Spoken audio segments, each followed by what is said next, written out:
After 180 minutes of action, both in London and then Spain, we have seen how Real Madrid, the so-called big fish, they have been made a small fish in the UCL.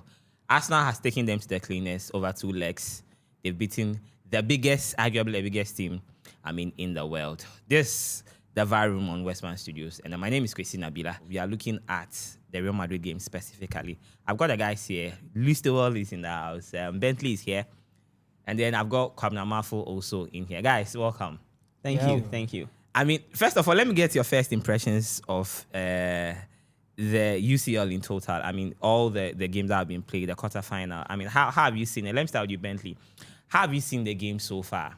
This has been like one of the most entertaining UCL seasons ever. Yeah. Especially like they changed from the group stage to the league phase.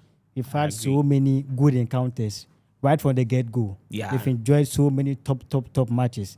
And as you know, it gets to the knockout stages and you see where their real entertainment is. We've had, I think the playoff stage, 16 teams, 8 games, which were like fantastic games to watch, to the round of 16, down to the quarterfinal. And every football fan is kind of be like, we can't wait for the semi-finals. Yeah.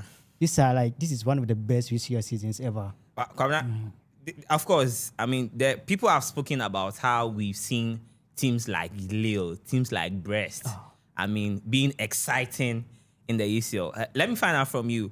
Do you agree with Bentley when he says this has been one of the most exciting UCL seasons so far? Yeah, one of the best. Should I even say one of the best? It's the best. Yeah. Because the group stages didn't let us see a lot of big games in it.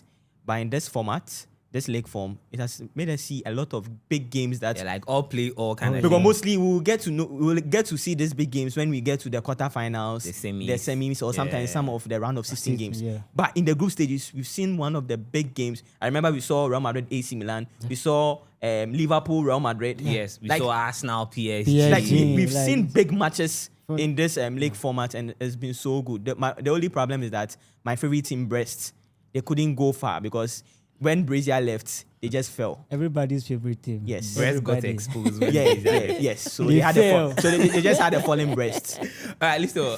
Talk to me. How has been your impressions of the UCL so far? I think the purpose of this particular format has been met, to be honest. Yeah. Because they wanted to get the big guys meeting from the start. Yeah. You understand? And I think we've experienced that. My only challenge is that, look, we wanted to see some of the minnows getting into this the stage, latter you stages. understand? Yeah. But they all fell off, although others started very well. Club Brugge, for instance, Brest, even Lille Metropole, they started very well. Yeah. But then at some point during the playoffs, the playoffs around 16. Yes, the purpose has been achieved, and hopefully maybe next season it will be more We'll see exciting. We'll see other big clubs coming in like Chelsea. There are some teams. Can Chelsea qualify? Can Chelsea qualify? Can Chelsea qualify? Play. Yes. With how they are playing, Yes, can they how they're qualify? They playing. still have their destiny in their own hands. They are If closer Chelsea to wins, Europa. if Chelsea wins all their games, There's a big if. But have you seen their fixtures? Against have one of almost the all the biggest. top That's teams. what I'm Look at saying. their fixtures. Guys, don't heckle me. So let him make a if they point. win all the games, they qualify. So it's a big destiny. It's a big game. Like You see, the point is that their destiny is in their own hands, right? So they are going to meet Nottingham Forest. Fulham. They are going to meet some of Fulham, the guys that are Newcastle. competing in the top 5, right? They are So United, their destiny is in their Liverpool. own hands. Yeah. Win your games and qualify. It's Qualify. as simple as that. So I'm saying this. Look, if Chelsea qualify, if Chelsea is around, If the big flavor, fishes come in, you understand. it And brings a Chelsea lot of will bring excitement. different Vibe. vibe Aura into the around whole it. competition. Aura. That's why Aura. I'm big aura. Yeah, but I think it has been a wonderful tournament so far. Okay. Yes, the teams who have qualified for the semi-finals, I think they deserve it. Oh, yes. Yeah. Maybe Paris Saint-Germain, they didn't start well. They didn't start well at all. Yeah. They met I think was Girona. It, They met Girona. Girona. Their first game.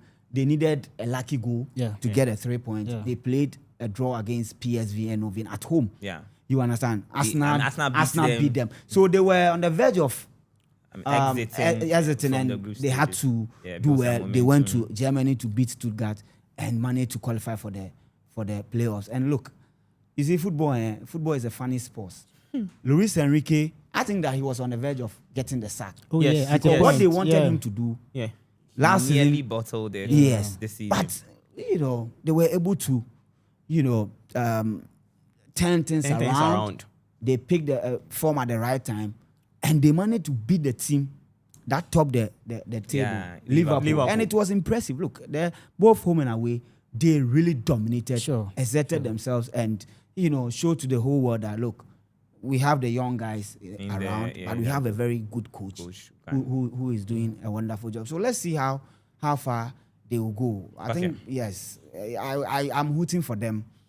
PSG? Their team looks PSG? very, very impressive. All right, From so I every mean, angle. don't worry. We'll talk about the semi-final games. I mean, in subsequent episodes. But this time, I want us to look at the Real Madrid game specifically and focus on that because going into the game in the time, everyone was like, I mean, Arsenal are wannabes against, I mean, the custodians of the UCL. Real Madrid is the biggest fish out there. Everyone was tipping Real Madrid to beat Arsenal handsomely and not just beat them, but beat them very well. But unfortunately, it didn't go that way. Let me start with you, Listo. What went wrong for Real Madrid? I think their problem started when they brought in Kylian Mbappe, right? Really? Yes. But he's their top scorer this season. Yes, you can say that. But Yeah, if check you out the numbers. if you look Yeah. at Real Madrid, if they are playing, you could clearly see something is not working. They've relied on individual brilliance, and it has too carried long. for too long. It long. has carried Yeah. them for a very long time. And look, at some point, it will a bit choky. Yeah. You understand? Yeah. So I think they met a very resilient team, In a team that Arsenal. is well drilled. And I think that let me commend Arteta. Look, Yeah. they've developed so well in terms of their mentality, the organization, the understanding Approach. of Very what important. understanding of what they are doing, and that is a sign of a wonderful team. I'm a Chelsea fan, so if a team is behaving like that, I can tell. Chelsea under Jose Mourinho, Chelsea under Antonio Conte, Thomas Tuchel. Chelsea under Antonio Conte. When we are going into games, you are rest assured that look, your defense will do a job, your midfield will do a job. The strikers just bury one or two, and you are good to go. Yeah. And that's exactly what Arsenal is doing. They manage the game very well. They knew that giving Real Madrid that first goal was suicidal. Yeah. So make sure, let's.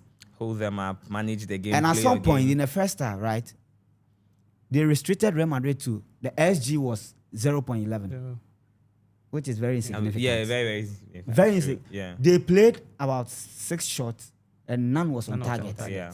Meanwhile, Arsenal had 3 shots on target, had a penalty, and we missed mixed it. yes. Yeah. You understand? So, and the possession, Real Madrid had 68% in the first half. You understand? Yeah. So, that was a typical Professional game. We came into the game to control the game from the defensive point of view. Okay. There are 2 ways of controlling Of course, the game. of course. You possess the game, or Or you control the game from a defensive typical, point. Diego Jose Simeone Mourinho, style. Diego Simeone will give you that. Yeah. That. So let me commend Arteta. Look, Real Madrid. Yeah. They played the game into Arsenal's hands, and it was so predictable. Look, I thought that after the first leg, Yeah. Ancelotti will change something. But he played virtually the same and starting then I'm 11. very surprised. An experienced coach like that, I've seen him at Chelsea before. He came in and played 4-4-2 diamond. He had the best from Drogba and Lampard. Anelka. Okay, yeah, that's true. You understand? Yeah. He had a solid system, and it brought the best out of the Chelsea team at that time. So I'm surprised that at Real Madrid, he just throw these players out there and expect them to do magic. At some point, when you meet a well-drilled, a tactical team, Like you Arsenal, struggle. So yeah. I think that like letting the wingers be on the line, Vinicius coming 1v1 Yeah. against Timber. Timber, who is a right back, a hybrid one. Yeah. The hybrid right backs, they can play as a center back They and can, play yeah, as yeah, a okay. as a- Back. For them, their trait is you cannot beat them on 1v1. Okay. So what you can do is overlap. Let your fullback overlap. Create that overloads at that The end, left side, and make yeah. sure And they weren't you doing get that. Okay, And they weren't doing okay. that. All right, And it was Listo. so easy for. Let me go to Bentley. Bentley, Listo makes a point about Carlo Ancelotti. And I think today I was having a discussion with a friend of mine who is a GFA coaching instructor, and we were having similar discussions about Carlo Ancelotti and his whole structure, defensive, offensive, and the lack of balance that he has. Sorry, Bentley, talk to me. Do you think it's a case of personnel or it's a case of tactics? You see, coming into this game, especially this tie against Arsenal, me personally, I viewed it like in 3 different sections. Okay. One is the history. Then we come to the tactical mindset.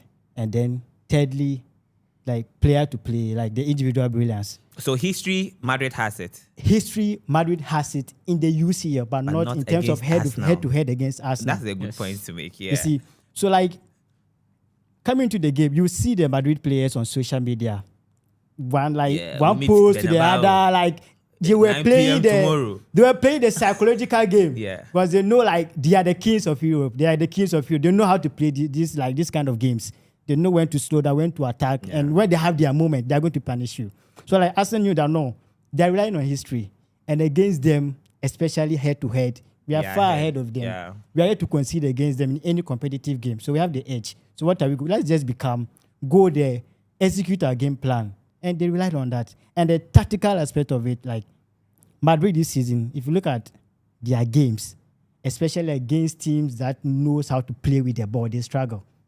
One, because they don't press as a unit. And there's a point I've been Their downfall. I've been making on the Yeah. show quite very often that Madrid are not so good when it comes to their pressing. No, not at all. They are not pressing as a unit. So they meet a team that like possess the ball, they can play with the ball, make their own runs, and they struggle. We saw them against Barca. Yeah. Barca torn them apart. Yeah. Because like they look useless. It was as if they were playing against Leganés. I mean, come on. This is Real Madrid. We saw the Zidane Real Madrid. We saw the midfield of Toni Kroos, Luka Modric, and then Casemiro. They will press you from like Benzema will press you, but like this Madrid team is not like that. Bentley, on the issue of the pressing, for instance, is it an issue of personnel or is just Carlo Ancelotti's tactics? But I think it's tactics. Yeah. Build a team. Look at Arsenal.